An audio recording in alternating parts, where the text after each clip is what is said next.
Dear friends, have you ever felt completely lost in the dark, not knowing where to turn, what to do, and if hope could ever be found? I have. I have walked through nights so heavy with fear and confusion that I didn't know if I could take another step. I remember running out of the house in the middle of night to find my mother because my father was drunk and beating her. There were other nights when I ran away in cold rain, trembling at my dad's anger. In those moments, I often felt my knees in prayers, alone and hurting, asking God why. Why had I prayed for so many years, but nothing changed? I feel so frustrated and disappointed. Maybe you have felt moments like that too in your life. Looking back, I see many people before us face similar darkness. One of them was Jacob. In Genesis chapter 32, verse 22 to 31, he faced a night where nothing else could save him and guide him. And in that darkness, he did something remarkable. He clung to God and would not let go until he received a blessing. And that is the message I want to share with you today. Cling to God even in the darkest time. So let us walk into Jacob's story together with the first point, struggle in the darkness, from verse 22 to 24. To understand this story, we need to look back at Jacob's life. He grew up in a family where his father loved his brother more than him. He tricked Esau to take birthright and deceive his father to receive blessing for Esau. In Hebrew culture, father blessing were more than just words. It gave identity, recognition, and a future. Receiving it meant being truly seen, valued, and set on a path of blessing for the generation to come. So that is why Jacob's actions were not simply lie or tricks. They show the deep longing of a man to be recognized and loved. So that after many years in exile, Jacob returning home. This time he could not avoid Esau. When he heard that Esau were coming with 400 men, he was terrified. In that night, he was left alone by the Jabbok River. And this was a night not only of fear of Esau, but also a night of standing in the darkness of his life. In that darkness, a stranger came and wrestled with Jacob. That later we know that the stranger was God. So think about this. Why did God choose to meet Jacob in the darkness? And when he was completely alone and broken. So to answer this, let us look at an earlier moment in chapter 32 verse 9 when Jacob prayed to God. He called God the God of Abraham and Isaac, not my God.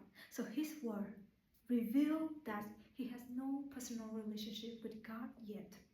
He approached God as powerful and protective, a source of blessing, but not yet the center of his life. All his life, he tried to fill his heart with human love and approval. He didn't realize the greatest struggle wouldn't be with people or circumstances, but with God himself. So I believe this is the reason why God chose to encounter Jacob when he was alone, isolated and vulnerable. He has no one to turn but the one wrestling with him. In this night, with nowhere to hide, he finally faced himself, his past, his fears, and the deep longing of his heart with God. You may think, these are just Jacob's problems, but we do too. We all have moments when we feel alone, lost, and stuck. We reach for love, success, all control, and hoping they will feel the emptiness inside, but they never really do. We struggle with people, circumstances, and fears, but the real struggle is with God. Wrestling with God is not always physical. It's happening in our hearts through tears, doubts, and the choices to trust Him when nothing makes sense.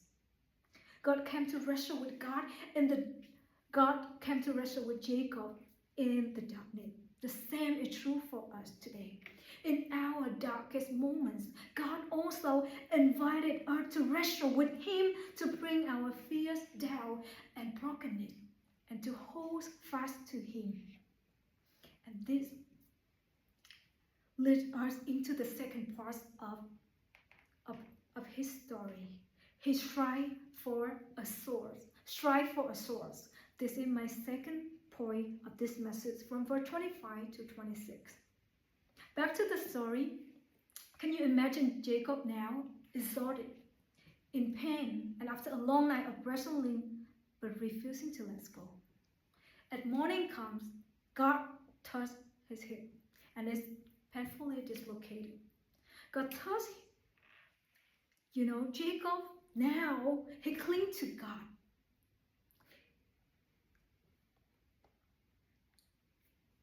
And even now, he feels wounded, but he didn't let God go.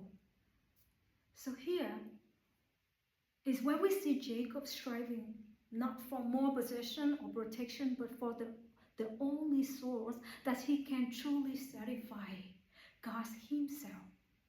Because now, this moment, he realized the one who wrestling with him is God. The Hebrew word third, nagar. In Hebrew, it also used in the context of marriage. And it can mean a gentle tap. With just a gentle tap, from God, yet Jacob's strongest part were dislocated. The very place that gave him strength, stability,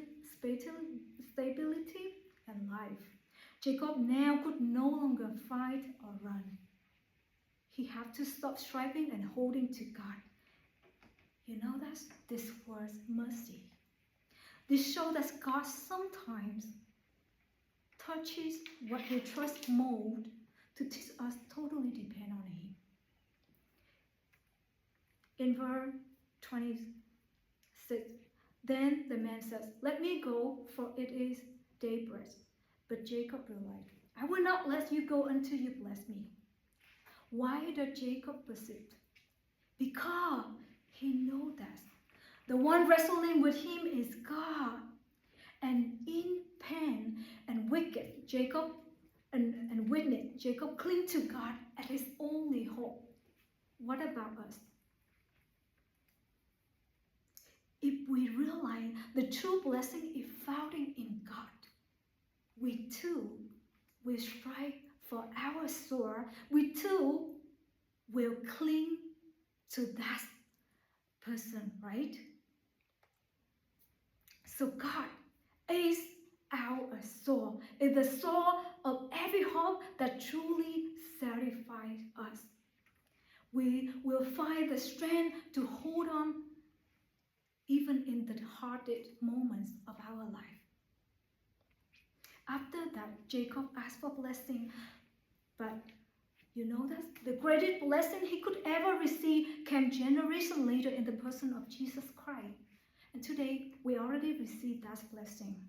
In Ephesians chapter 1-3 says, in Christ we have every spiritual blessing.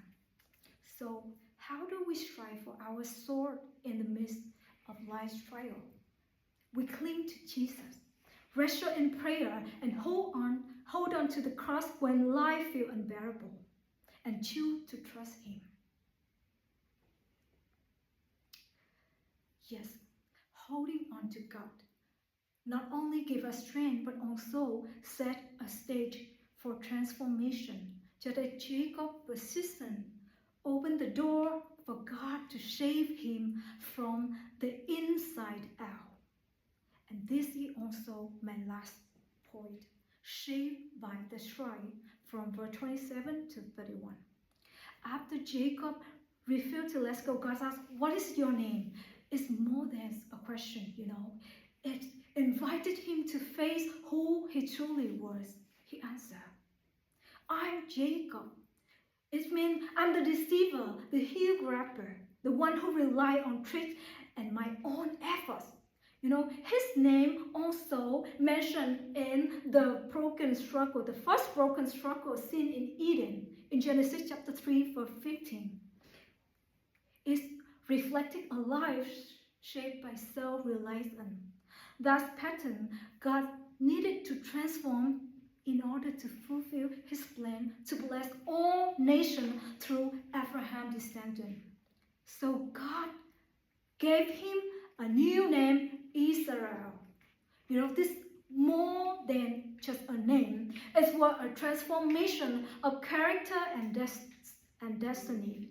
Jacob was no longer defined by deceit or by his own effort. He became a chosen vessel carrying God's promise to the world. And just like God transformed Jacob, he can transform your identity too. When you cling to him, when you surrender your own way and allow him to touch your weaknesses, God will redeem your struggles and reshape your life. He will take your past and even your heel grabbing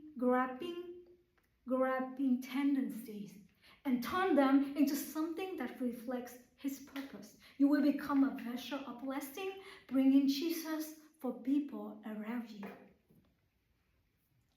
So, after that, Jacob, he walked with a lambing. Jacob lamb become his testimony.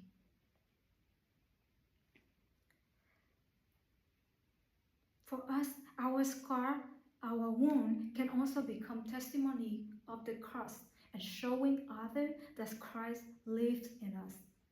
Dear friends, when you struggle with darkest nights of your life, strive for a source and keep clinging to God so that you can experience his wonderful transformation.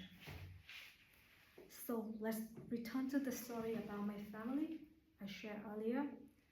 The nights I clung to God, cried and prayed for my family were the night he transformed me the most. He softened my anger and gave me a heart that could forgive my father instead of hating him. He turned my loneliness into deeper intimacy with him.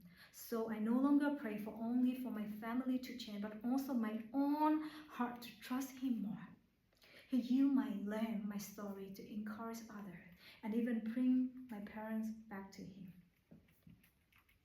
As Augustine once said, "In my deepest moon, I saw your glory, and it dazzled me." Just like Jacob, your wound, your lamb, your witnesses can become places where God's light shines brightest. Tonight, in the darkness, will you cling to God as Jacob did? Dear friends, let us close our eyes and pray. Cling to God and let him make you new. Thank you.